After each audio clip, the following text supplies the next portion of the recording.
할렐루야, 반갑습니다. 우리 설 명절 잘 보내셨죠? 또 이번 한 주 하나님의 은혜로 살기를 소망하면서 우리 2022년 구역공과 6과 하나님의 심판 우리 함께 공부하도록 하겠습니다. 우리 지난주 생활 가운데 받은 은혜와 감사를 나누어 봅시다. 특별히 우리 지난 주간에 설 명절을 보냈을 텐데 설 명절 때 어떻게 우리 구역원들이 보냈는지를 함께 은혜롭게 나누어 보시면 좋을 것 같고요. 우리 찬송가는 324장과 446장 하나님 앞에 크게 찬송함으로 우리 예배 구역 모임 가운데 하나님께 영광으로 나오시기를 바랍니다. 마음 열기입니다. 이스라엘은 이방 나라들에 의해 멸망합니다. 이스라엘이 멸망한 원인은 표면적으로는 외교적 처세나 정치를 잘못했기 때문입니다. 그러나 영적이고 내면적인 이유가 있습니다. 그들은 하나님의 말씀보다 세상의 문화를 따른 것입니다. 우리는 세상의 문화를 따르지 말고 구별된 하나님의 백성으로 말씀을 붙들고 살아가야 합니다. 여러분, 우리 세상, 우리 인간에게 있어서 우리 인간 세상에서의 문화, 이 문화는요 공기와도 같습니다. 공기. 그러니까 어디서나 존재하고, 그러니까 어디서나 존재하기 때문에 공기를 들이마시는 것처럼 우리는 그 문화의 영향력 아래에서 살 수밖에 없어요. 그 문화를 벗어나서 살 수는 없다라는 것이죠. 근데 중요한 건 이 하나님의 백성은 이 세상의 문화 속에서 살지만 성경적 가치관을 분명히 세우고 살아가야 된다는 것이죠. 하나님의 말씀을 갖고 이 세상의 문화를 잘 분별하여 이 문화를 하나님이 기뻐하시는 문화로 바꾸고 또 하나님의 그 가치를 나타내어서 승리하는 그런 삶을 살아가야 된다는 것이죠. 절대 문화에 먹혀서 문화의 영향만을 받아서 거기에 따라가는 존재가 되어서는 안 된다라는 것이죠. 자, 그러면 우리 말씀 한번 읽어볼게요. 열왕기하 17장 6절부터 8절 그리고 18절부터 25절의 말씀을 한번 읽어보겠습니다. 하나님의 말씀 읽겠습니다.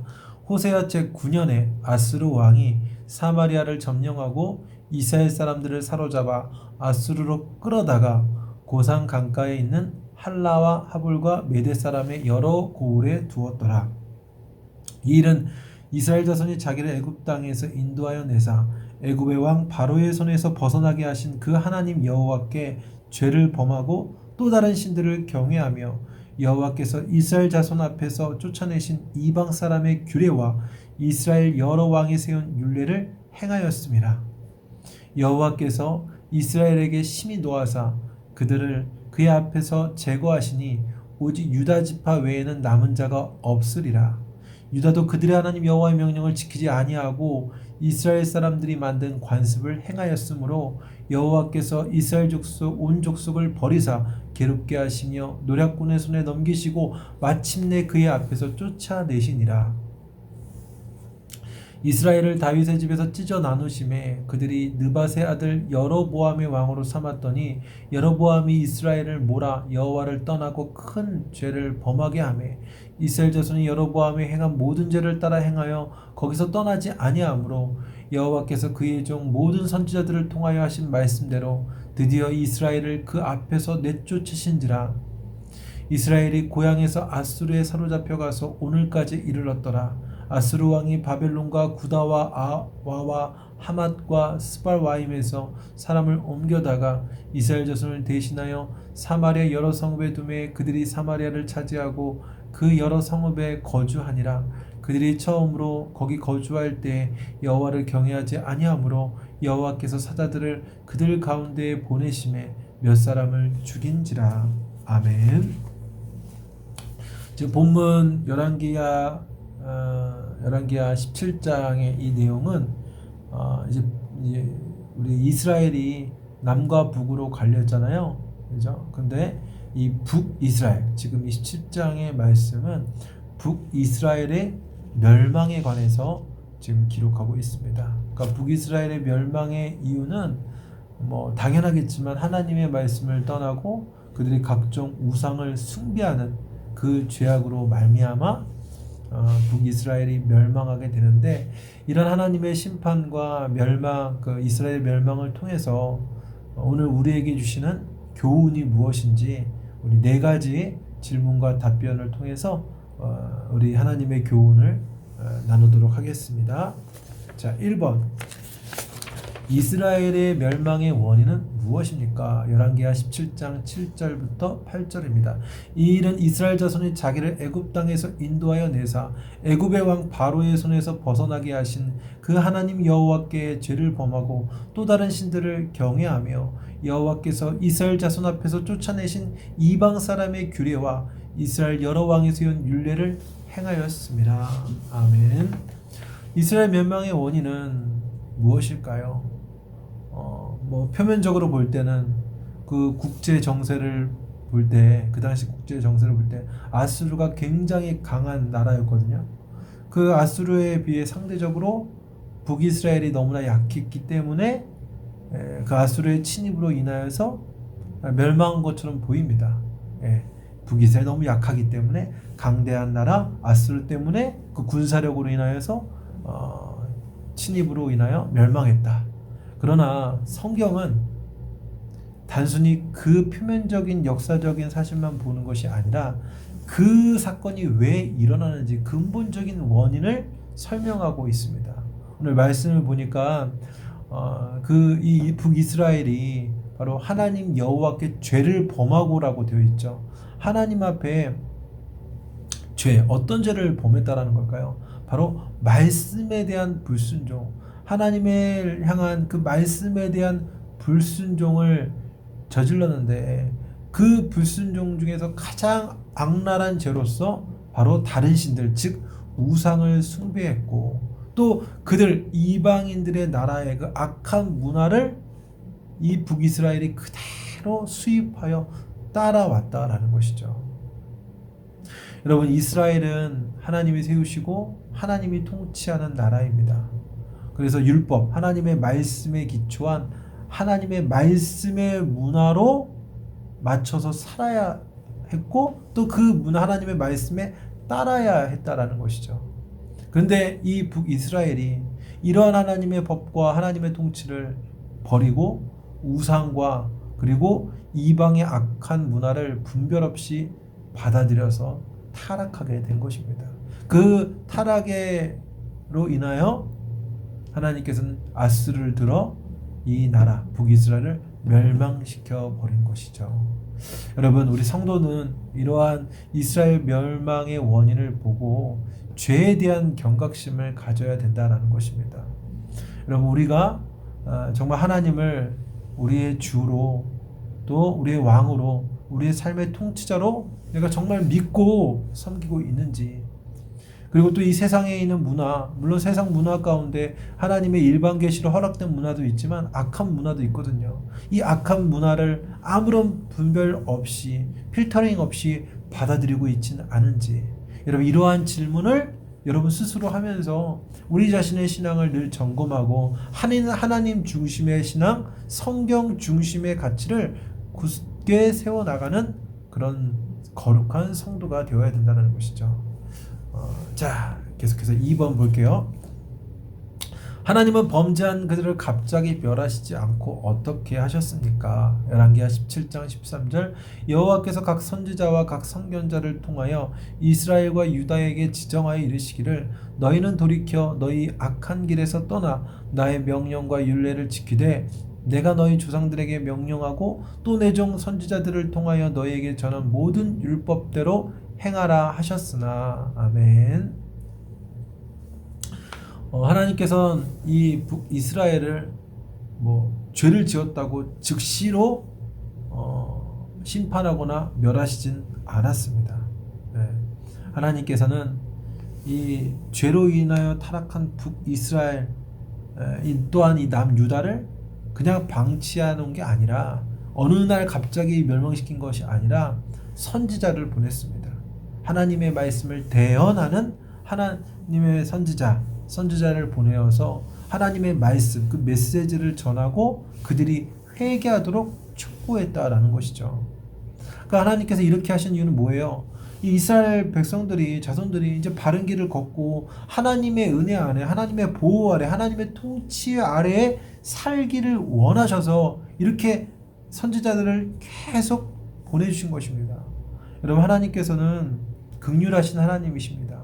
자기 백성이 잘못했다고 해서 즉각적으로 심판하시는 분이 아니라 언제든지 먼저 하나님의 말씀을 보내서 그들을 책망하고 회개를 촉구해서 악한 길을 버리고 돌아오기를 항상 원하십니다. 그리고 이렇게 돌아오면 어떻게 하십니까? 회개하고 돌이키면 하나님은 정말 은혜를 물 붓듯이 부어주십니다.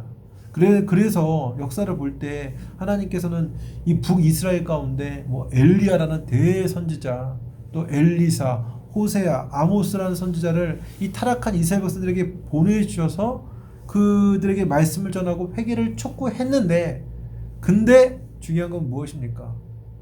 그 북이스라엘 백성들이, 또 그 왕들이 그 말씀을 거절하고 듣지 않았다는 것이죠.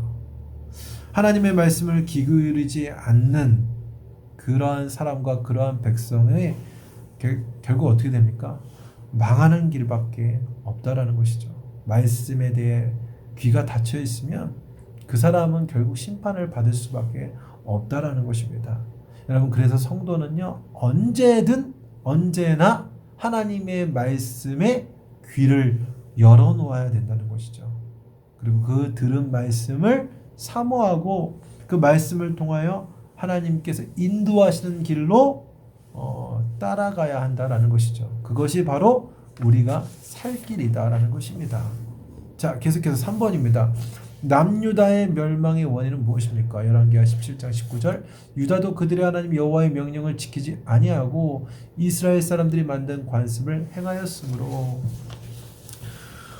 북이스라엘만 멸망한 게 아니라 우리 이후 역사를 보면 약간 136년 더 지나서 이 남유다도 바벨론의 침입으로 인하여 멸망하게 됩니다.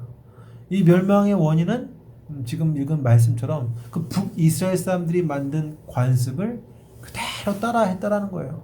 하나님의 명령, 말씀을 지키지도 않고 그 북이스라엘 그 잘못된 문화, 죄악된 그 세상적 문화를 그대로 따랐다라는 것이죠. 그게 남유다의 멸망의 원인이다라는 거예요. 마치 이것은 그러니까 불을 보고 뛰어드는 나방처럼 이 남유다 분명히 북이스라엘의 잘못으로 인하여서 하나님의 심판을 받았다라는 것을 두 눈 똑똑히 봤음에도 불구하고 자신들도 똑같이 북이스라엘이 가던 그 악한 길을 그대로 답습하고 있다라는 것입니다. 여러분, 이렇듯 어리석은 자는요, 실패를 보고도 똑같이 그 실패의 길을 따라갑니다. 그 길에 함께합니다. 그러나 지혜로운 사람은 실패를 교훈으로 삼고 그 실패를 절대 반복하려고 하지 않는다라는 것이죠. 여러분, 시편 1편 1절의 말씀 보면 이렇게 기록되어 있습니다. 시편 1편 1절. 복 있는 사람은 악인들의 꾀를 따르지 아니하며 죄인들의 길에 서지 아니하며 오만한 자들의 자리에 앉지 아니하고 라고 되어 있습니다. 여러분, 여기 복 있는 사람은 누굽니까? 하나님의 말씀을 사모하고 그 말씀 가운데 있는 지혜로운 자, 그가 곧 바로 복 있는 사람이라는 것이죠. 여러분, 이처럼 복 있는 사람은요, 어떤 경우에도 죄인의 길을 서지도 않고 따라가지도 않고 그 길을 좋아하지도 않는다라는 것이죠.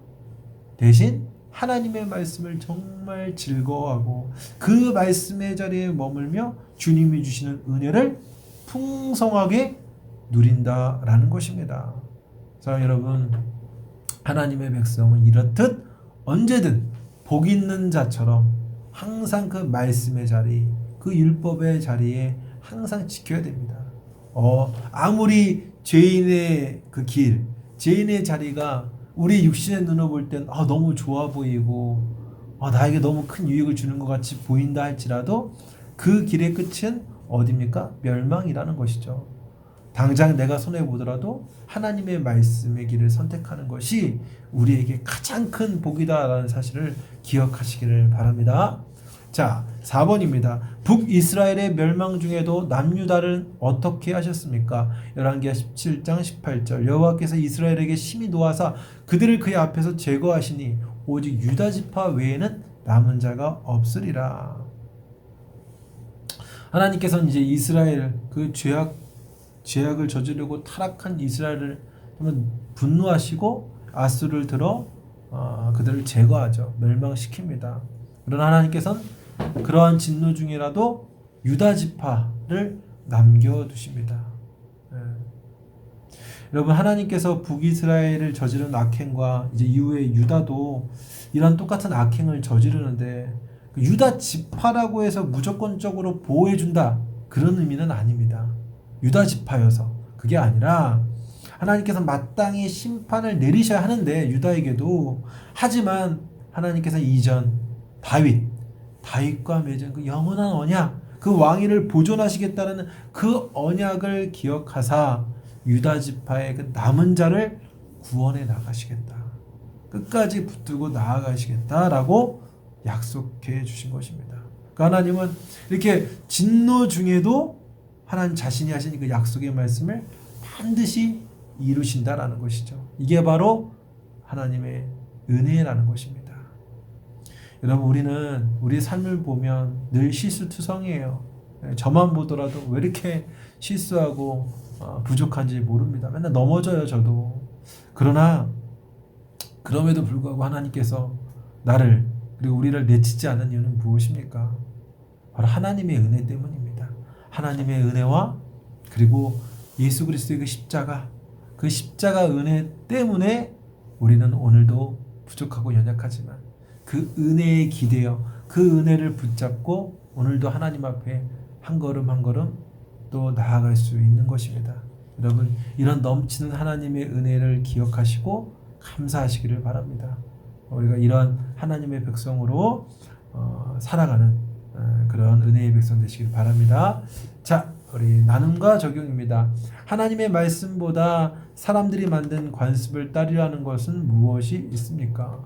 여러분, 이 세상의 문화를 보면 참 그렇죠. 좀 하나님을 대적하는 문화, 대적하는 그런 미디어적인, 그죠? 뭐 유튜브를 통해서라든가 아니면 어떤 노래를 통해서 하나님을 대적하기도 하고, 그죠? 여러분, 이러한 문화 속에서 숨겨져 있는 하나님을 대적하고 말씀의 원리 가치를 회방하는 이러한 문화에 여러분 휩쓸려가면 안 됩니다. 여러분, 절대, 물론 문화 가운데 하나님이 아까도 얘기했지만 일반 계시 가운데 우리에게 유익을 주는 게 있어요. 모든 세상 문화가 다 타락했다는 것은 아니죠. 그러나 그 문화 속에 분명 사단의 그 악한 그런 계략과 그런 사탄의 메시지들이 있다라는 것입니다. 이것을 정말 분별하기 위해서 참 중요한 건 뭐예요? 하나님의 말씀이에요. 내가 말씀에 바로 서 있어야 이 문화 속에서 숨겨져 있는 정말 그 악한 사단의 메시지를 구분하고 거룩한 하나님의 사람으로서 이 문화를 사용해서 또 하나님께 영광을 돌릴 수 있게 된다는 것이죠. 자, 여러분 이러한 믿음의 백성 되시길 바라고, 함께 기도하실 때는 세상을 본받지 말고 오직 말씀대로 살아갈 수 있도록 서로의 기도 제목과 또 교회와 지역과 나라를 위해서 여러분 기도하시기를 바랍니다. 자, 헌금은 찬송가 50장 부르시면 되고, 우리 온라인으로 또 교회 주일에 헌금으로 아니면 구역장을 통해서 헌금을 드리시면 되고요. 그리고 주기도문과 대표기도로 예배를 구역 모임을 마치시면 될 것 같습니다. 네, 벌써 2022년도 1월도 갔어요. 이제 2월입니다. 2월 또 하나님이 주신 은혜 가운데 우리 사랑하는 구역장님과 구역원들이 믿음 안에서 승리하는 귀한 한 달이 되시기를 주님의 이름으로 축원합니다. 샬롬으로 인사하겠습니다. 샬롬.